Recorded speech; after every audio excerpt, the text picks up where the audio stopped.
Hey y'all, welcome back to the ranch. I'm Jared Paul, and today we're going to be taking a look at my three Schefflera plants. We may do some repotting and some pruning. We'll definitely discuss where I want to take them in the future, and that's all coming up on today's episode of Jarhead Bonsai.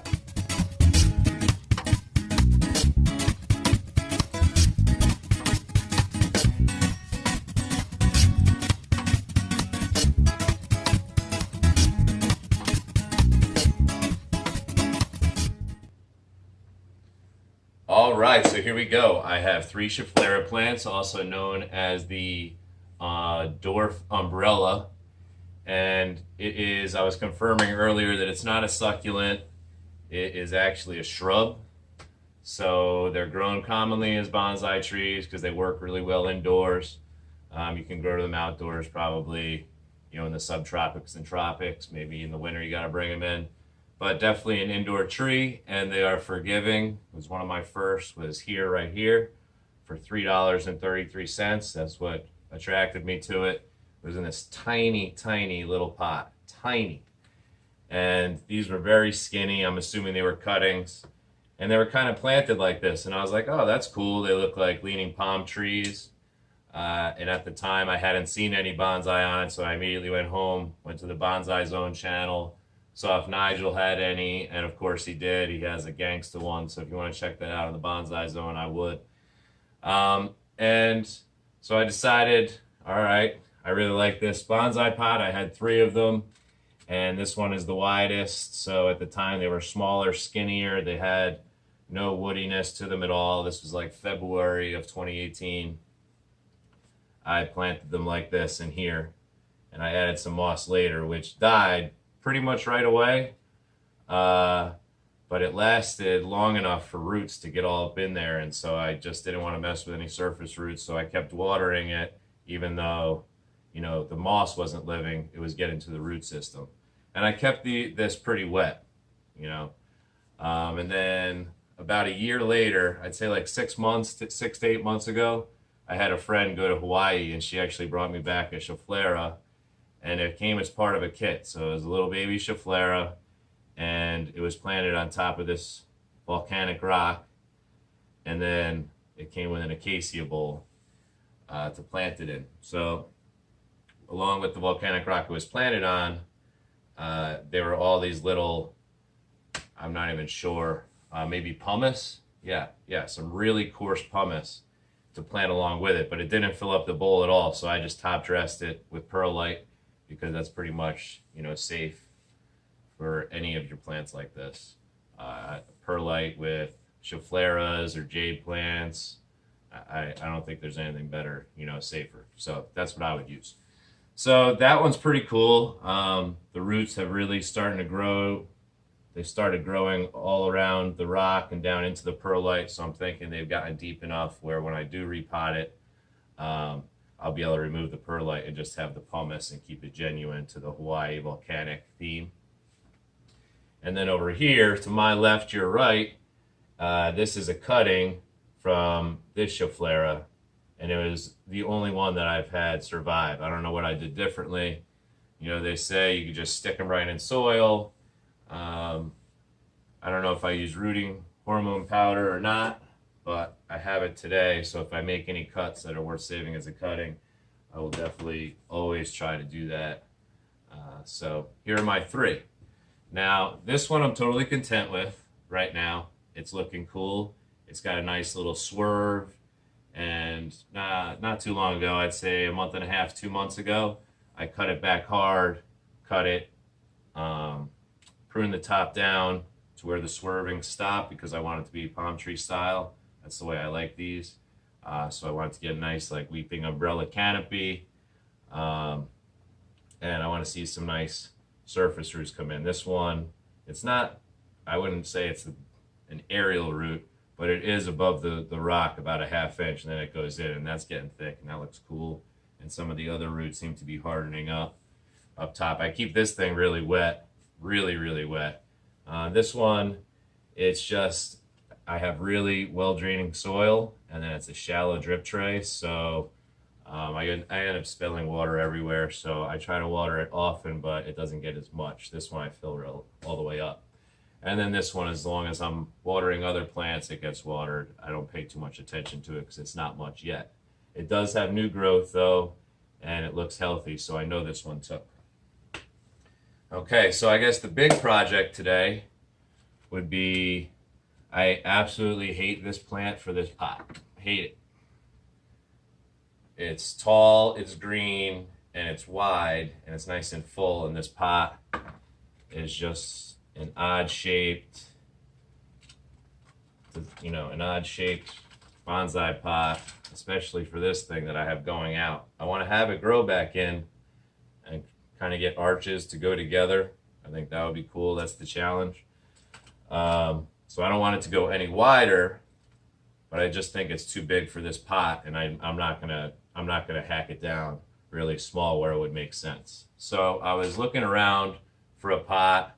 I have a bunch of terracottas, medium size. They're between this size and this size, and I was like, ah. And then I thought, you know what? What if I put it in this nice pot? It's got like an olive green and brown, not like a camo, but I don't know, a mix between a camo and a tie-dye. It almost has like a Japanese old school antique feel. So I think that there's plenty of room. This one's roots can't be that thick. I wonder if I could be swift and drop this bad boy into this and make it 3 different trees in the planting. Because if you've watched any of my videos, I pretty much do everything in 3s, whether consciously or subconsciously. Today it was consciously, but now I'm thinking this pot. All right, so at a minimum, before we even pick a pot permanently, I'm going to get you a closer look up, and we're going to take this out of this pot and get the soil off of it and take a look at its roots, and then we'll see how we're going to get it into this pot without disturbing the other tree or messing these 2 up. All right, cool. I'm excited.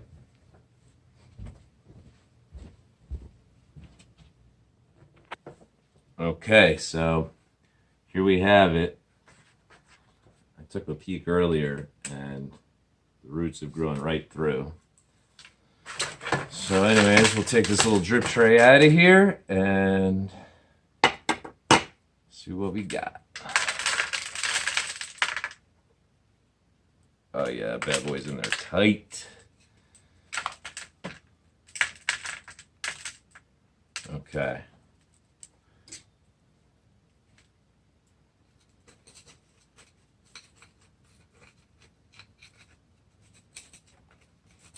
Going to try to go along the edges here, see if I can loosen it up, a little wiggling, and pull it out. I would really love to not disturb the roots too much, since they are 2 different trees growing together, less than 2 years old. So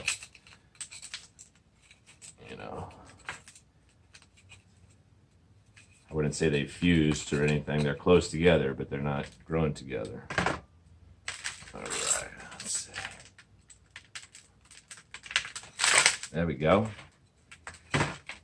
All right, that's really exciting, because I always see these awesome bonsai trees with such dense roots when it comes time to repot and replant.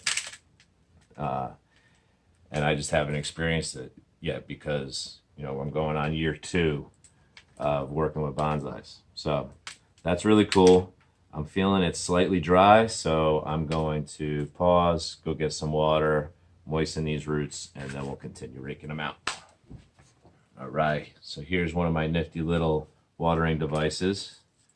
I'm just going to squirt these roots and get them wet. I'm not soaking anything, since I am working in the living room.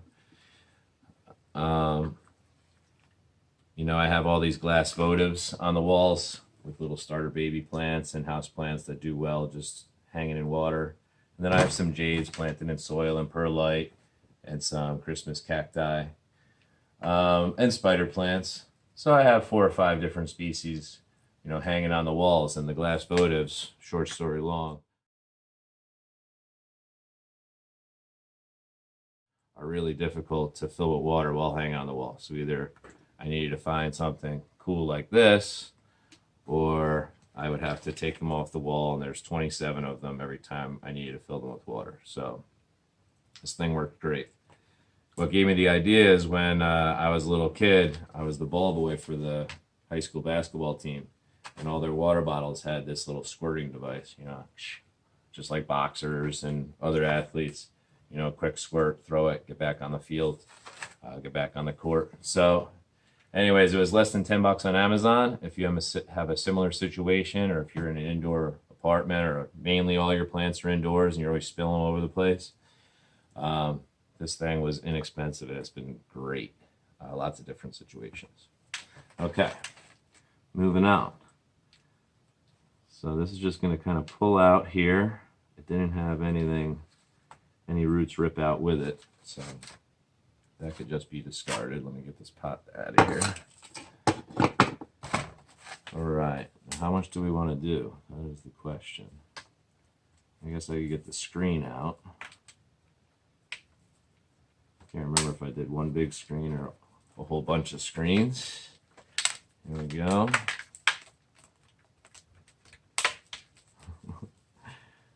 It looks like I took a whole lot of screen and just kind of layered it in there. All right, for real, rookie, first one. Jeez, dude, sloppy. Anyways, all right, we'll toss that aside. I actually like that pot. I think it's cool. I just don't know what would look good in it. Maybe a little jade, a shorter bonsai for sure. I don't know. That is for another video, another time. So I'm just gonna see what kind of falls out of here. Feeling around, seeing if there's any dominant roots that are going any crazy direction. Yeah, like that one's wrapping around. I might, since it's young, I don't think it'll do it any harm. I might just nip a couple of these longer ones that we're wrapping and then leave the root mass kind of as is. Let it work itself out. Yeah, because I want this to stay together. I don't want any movement. And I certainly don't want to have one of those oopses where I mess with the roots too much and all of a sudden I took a healthy plant, healthy tree, and I killed it. Because I've done that like a dumbass on the mother plant of my Japanese fantail willows, which I probably have 3 or 4 dozen that survived the winter, be it indoor or outdoor, and they're growing very nicely now that it's spring. And I took the mother that I was clipping everything off of, and I took like 4 hours and messed with the roots because it was so pot bound. And, you know, by the time I was done, it never came back. So it was terrible. All right. So let's get these rocks out of here. I like the white quartz rocks. They're really common in Connecticut, especially on my road at the base of a mountain. And I live on a dirt road, so tons of rocks come up when it rains. There's just tons and tons of quartz. So I like to pick it up. I love it in the plantings that don't flower, that are just green. I think it's cool. Even though the Schefflera is far from indigenous to Connecticut, we will put some Connecticut rocks in that one and probably future ones. I also like to do like beach shells when we go. We've done Mexico a couple times, Dominican Republic, and Jamaica the last couple years. So we came back with lots of shells. Love doing that. All right, let's see if that's enough. I know that it's not. Okay, but we're kind of getting there. How would I put it in? How would we look best?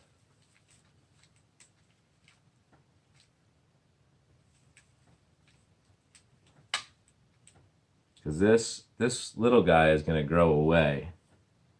So I'm thinking, how do I do it? Tilt it on tilt where one's really, oh yeah, look, that would be cool. You get this one going, tilting out that way, and then bring it up from there. This one will come up and go out, and then this one comes more straight up and back towards the middle of the planting. Oh yeah, I'm digging that. All right, cool.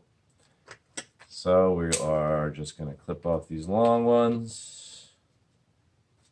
Whatevs.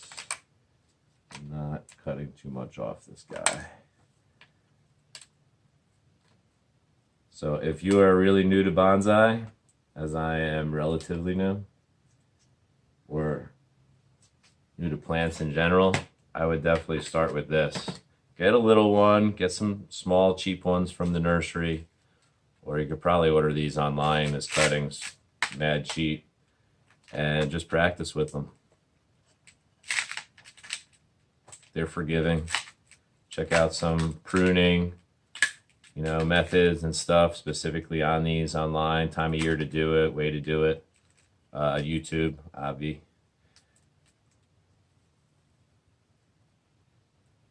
All right. Oh yeah, I'm digging that.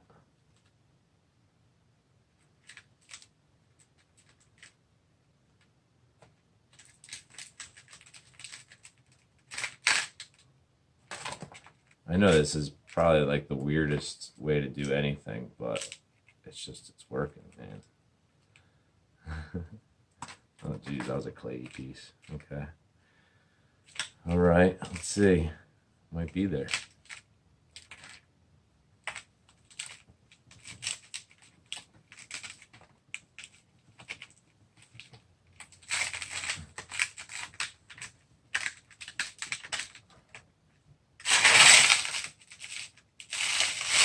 Oh yeah, I love it.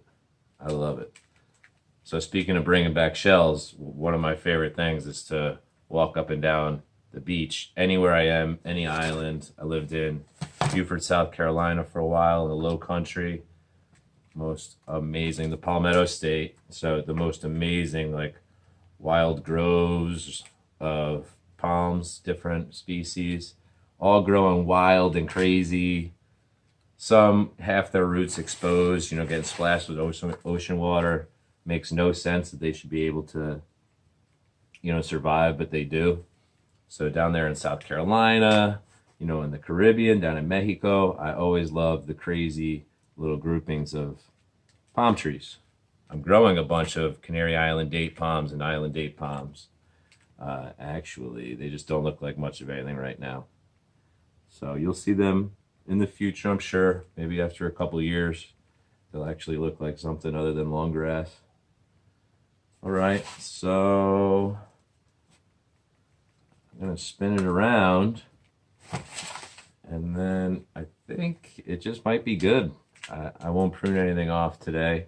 Let it kind of adjust to its new setting, its pot.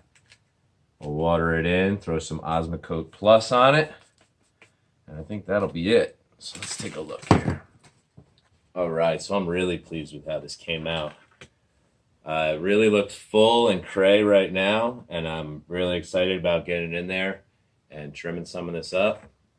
I think today, though, like I said, I'm just going to leave it. So, all right. Yeah.